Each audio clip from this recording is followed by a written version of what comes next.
과연 내가 이렇게 운영해서 남을까 안 남을까? 남죠. 한 번, 두 번 올 거 세 번, 네 번 오시는데 남죠. 결국은 내가 오늘 베푼 손님이 다시 어차피 오실 거거든요. 오셔도 다시 저한테 베풀어 주시니까. 자동차 판매하시는 분이 차 계약하신 손님에게만 뭐 커피 대접하고 뭐하고 아니잖아요. 네. 내일 오실 손님한테 오늘 미리 영업하는 거야.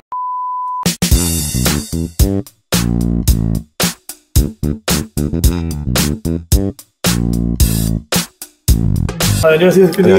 네, 반갑습니다. 자영업 지금 몇 년 차시죠? 지금 21년 차? 그러면은 선수라고 불려도 무방할 것 같거든요. 해보니까 산전수전, 중중전에 뭐 수중전까지 다 겪게 되는 거죠. 장사 내면의 근육이 엄청 단단하시겠네요. 그렇죠. 이제 한 번씩 경험해봤던 거니까 좀 두려움이 적다고 해야 될까? 예방주사 같은 그런 게 좀 되어 있는 거죠. 근데 이제 뭐 예비 창업을 하시려는 분들이 이런 현실을 심도 깊게는 모르시는 것 같아요. 저희도 손님이 많은 날이 있고 적은 날이 있고 이래요. 근데 예비 창업을 하려고 준비하시는 분들 보면 잘 될 때만 보시는 거예요. 화려할 때 점심시간에 바빠서 막 웨이팅 하시고 포장 많이 사가시고 이런 부분만 보시다 보니까 기대치가 너무 커 있는 상태에서 자영업을 딱 시작하고 나니까 실망감이 더 커지고 그 실망감이 더 커지다 보니까 자신감이 또 이제 확 떨어지고 열정이 그냥 빠지게 되는 거죠. 그럼 그 순간 그 표정이 손님들한테 그대로 전달되는 거예요. 일부 프랜차이즈 몇 천만 원, 몇 천만 원 막 이런 이걸 보고 저 돈 벌 수 있을 거라 생각하고 금방 폐업하시는 분도 많거든요. 그쵸. 되게 쉽게 생각하면 매출이 1000만 원이다. 그럼 원재료 뭐 200만 원, 인건비 200만 원, 각종 공과금 100만 원, 500만 원 남습니다. 이런 식이거든요. 두루뭉실. 근데 현실에선 그렇지가 않죠. 내가 뭐 1억을 투자했으니까 나는 뭐 월 1000만 원 그냥 가져가겠지. 정말 위험한 생각입니다. 위험한 거죠. 예를 들어 1억을 투자했는데 한 달에 내가 1000만 원씩 번다. 1년 후에 그럼 수익률이 120%인데요? 120%면 다 하지. 1년 동안 은행에 넣어놓으면 3% 주면 예를 들어서 300만 원인 거예요. 근데 그거에 10배면 30%인데 그럼 1억을 내가 투자를 해서 한 달에 내 인건비를 제외한 순수익에서 300만 원씩 더 남으면 1년이면 3,600만 원이에요. 그럼 36%의 수익이 나는 거죠. 아, 접근 방식 자체가 그렇죠. 다르시네요. 그렇게 가야죠. 1억을 투자해서 한 달에 1000만 원씩 벌면 정말 자영업 다 하죠. 대표님께서는 지금 현재 가수인데 가맹 문의가 와도 엄청 신중하게 지금 생각하고 계시다고요. 그쵸. 저는 첫 번째 목적이 수익 창출이 아니에요. 수익 창출이 아니다? 만약 수익 창출일 것 같았으면 댓글 달리시는 분들한테 뭐 아니면 주변의 지인분들 소개로 이러면 다 가맹점 내주고 몇 천만 원씩 받죠. 그러면 가순대를 왜 하세요? 이렇게 물어보시거든요. 물론 최소한의 필요 경비는 벌어야 되겠죠. 그거는 당연한 거고. 근데 첫 번째 목적은 자영업의 현실, 접근 방식을 좀 저랑 같이 소통하실 수 있는 분들이 있나? 있다라면 저는 뭐 그분들하고 나눌 충분한 의지는 있고, 그렇지 않고 기대치만 가지고 사장님 손님 많고 문 연지 얼마 안 됐는데 막 웨이팅해서 드시고 유튜브 채널에 나가서 제가 막 떠들고 이 부분만 보고 오셔서 가맹하는데 얼마예요? 뭐 얼마 들어요? 한 달에 얼마 남아요? 그렇게 접근하시면 저랑은 안 맞는 거지. 그럴 분들은 좀 더 좋은 수익률을 제공하는 그런 프랜차이즈를 하셔야 될 거고, 저랑 할 수 있는 거는 손님들하고 소통하고 일단 사장님이 일을 해야 돼요. 내가 손님들하고 눈인사 나누고 아침 출근한 마당도 좀 한번 쓸어주고 주방 이모님이 예를 들어 오늘 좀 컨디션이 안 좋으면 포지션도 좀 변경할 수 있고 필드에서 같이 뛰면서 손님들하고 소통할 수 있는 그런 사장님이라 그러면 저는 마음이 열려있죠.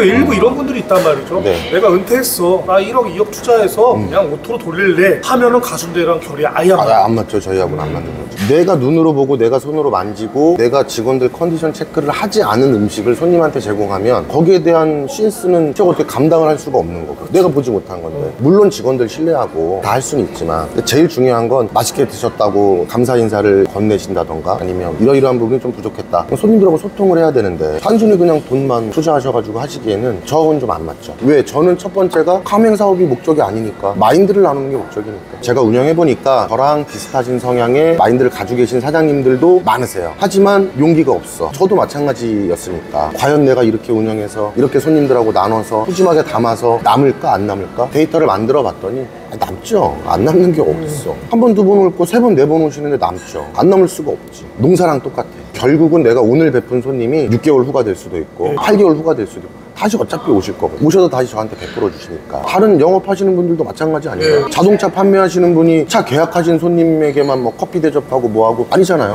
그분들하고 똑같은 거예요. 내일 오실 손님한테 오늘 미리 영업하는 거야. 음식점을 운영하면 수명이라는 게 있잖아요. 저는 지금 여기 자리에서 11년째거든요 업종은 중간에 한번 바꿨죠. 그전 한우집도 한 자리에서만 10년 했어요. 그러다 보니까 장수할 수 있는 메뉴, 유행을 타지 않는 거, 그리고 대중성을 가지고 있는 거. 손님이 없어서 힘든 것보다 안 남아도 손님 많아서 힘든 게 더 나은 나은 거예요. 그러니까 기운이라는 만 원에 거. 이렇게 퍼주시는군요. 그렇죠. 퍼드려도 저는 제가 해보니까 이 먹는 장사는 적자는 날 수가 없어요. 아 그래요? 그렇죠. 음식점이라고 하는 게 적자가 난다는 거는 내 기대치에 못 미친다는 거지 적자가 날 수 없어요. 대부분의 좀 안타까운 거는 임대료는 비싸고 인건비는 다 세팅이 되어 있는데 손님이 없어요. 내 머릿속에 기준이 여기까지 정해져 있거든. 그러니까 이 기준을 맞추려고 음식 가격을 더 높이거나 새로운 메뉴를 더 추가하거나 소주값을 올린다던가 요즘 사실 소주 4,000원 보기 힘든데요. 그렇다고 하시더라고요. 대표님 그런 유혹은 없었어요? 제가 좀 잘못된 건가는 모르겠는데 저희는 순대국밥집인데 소주 팔아서 남을 게 아니잖아요. 주점에서는 당연히 주류 가격이 나와야 되지만 저는 순대국밥집을 운영하는 거다 보니까 저는 그냥 국밥 팔면 되는 거고 저희는 순대국밥집인데 손님들이 소주를 한 4병씩 드셔주시면 고마운 거죠. 보너스다. 그래서 주류는 보너스. 주류가 판매가 많이 되면 보너스로 좋은 거고 저는 그렇다는 거지. 최근에 가장 많이 받은 질문이 우정옥이 이렇게 대박이 났는데 가수인데 차린 이유. 욕심이 많아서 그렇다고 하시는 사람들도 계시고 그래도 어느 정도 안정화가 되니까 제2, 제3의 투자를 하는구나 하시는 분도 계시고 이러는데 많은 방송에 노출됐을 때 여러 가지 유혹들도 많고 네, 그러니까 정제적으로 부를 더 많이 축적할 수 있는 기회들은 많았죠. 네. 음식 장사는 손님들하고 나누는 거야 무조건. 정을 나누는 거지. 근데 이걸 내가 만약에 돈으로 접근할 거면 식당을 하면 안 되죠. 더 큰 수익 사업을 할 수 있는 거를 해야 되는데 그러니까 손님들하고도 나누지만 자영업을 하시는 분들하고도 좀 나누고 싶어요. 근데 우정옥은 너무 힘들어. 어제도 2시 20분인가 퇴근했거든요 새벽. 근데 이거를 알려달라고 하셔서 많이들 오세요. 저는 알려드리죠. 알려드리는 날 그날 저녁 한 9시 10시 됐는데 진짜 바카스 한 박스 딱 사놓으시고 사장님 담배 하나 피시죠. 힘들어서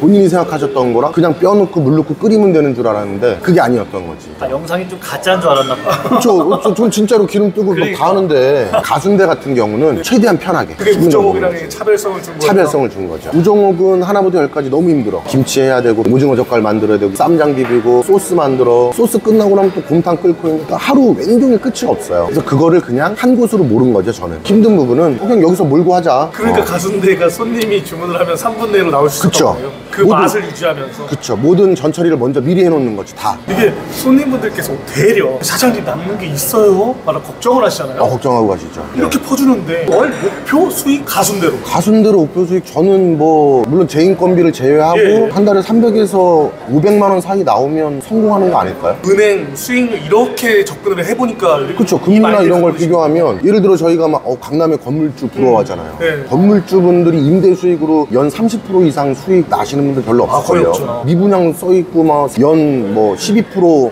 보장 막 이렇게 써 있더라고요. 근데도 그 상가를 안 사요. 그럼 지나가면서 되게 흐뭇한 거지. 야, 난 식당 하면서 그래도 연 24%뭐 30%씩 수익 남는구나. 강남의 건물주 부러워할 필요가 없는 거죠. 접근 방식 자체가 다르시네요. 그렇죠. 제 기준은 딱 그거를 정해놓고 이번 달에 조금 더 많이 수익이 났어. 음료수 더 사는 거지 뭐. 쌍화탕 더 사고. 오히려 손님한테 더 그쵸. 손님들한테 이제 더 서비스로 더 드리고 이렇게 하는 구조로 가면 결국은 손님하고 저희는 소통하는 식당인 거죠. 네. 프랜차이즈 사업 하시는 대표님 중에 이런 마인드 처음 본 것 같아요. 근데 그게 현실이에요. 그러니까 아예 현실을 팍 말하고 나랑 결이 그렇죠. 맞으면 그때 손잡자. 그럼요. 그러니까 친구가 돼야지 저랑. 저는 그렇게 생각해요. 지금 체인 문의도 많이 오고 있는데 지금도 계속 끊임없이 더 연구를 하셔갖고 안 받으시고 계신 거예요. 그쵸. 이제 일단 뭐 제가 조금 더 충분한 데이터를 만들고 예. 첫째는 순대는 새로운 길이잖아요. 관리라던가 보관이라던가 신선도 유지 이런 부분 이제 계속 제가 찾고 있고 이런 노하우를 어느 정도 축적되면 똑같죠. 남한테는 못 알려주잖아요. 근데 친구한테는 알려줄 수 있잖아요. 그러니까 저는 친구 같은 파트너를 찾으면 얼마든지 공유하고 소통하고 할 수가 있는 거죠. 그럼 마지막으로 네. 이런 분은 문의하시고 이런 분은 문의하지 마라. 파격적으로 한번 말씀해 주세요. 돈 많이 벌 거예요, 사장님처럼. 그러면 오시면 안 돼요. 단순히 돈으로 이러면 저보다 더 잘 버시고 덜 육체적으로 힘들고 이런 분들하고 같이 소통하셔야 되는 거고 사장님하는 일 되게 보람되고 재밌는 것 같아. 일을 좀 배워보겠어요. 그러면 오시면 되죠. 친구가 되어주실 네. 분은 얼마든지 문이 열려 있으니까 문의해 주시면 되고 저는 이렇게 해보니까 식당 사장님들이 되게 외로워요. 같이 소통할 수 있고 공감대를 형성할 수 있고 이럴 수 있는 창구가 없더라고요. 이왕이면 조금 더 이제 즐겁게 음식 제공하고 손님이 감사합니다 이렇게 하고 가는 식당이 그렇게 많지는 않아요. 저희 집에 와서 식사해주고 감사합니다. 얼마나 고마워요. 그럼 보람된 일을 하고 이럴 수 있는 분들하고 소통하면 경기도 조금 더 좋아질 수 있고 사장님의 얼굴도 좀 더 밝아질 수 있고 그러다 보면 결국에는 손님들도 더 만족도를 끌어낼 수 있고 다 같이 좋아지는 거예요. 오늘도 역시 진심이 팡팡팡 터지는 토크 해주셔서 감사합니다. 그렇게 말씀해 주시니까 저 또한 감사합니다. 뭉클해지면서 가겠습니다. 안녕. 가시기 전에 예. 구독과 좋아요 알람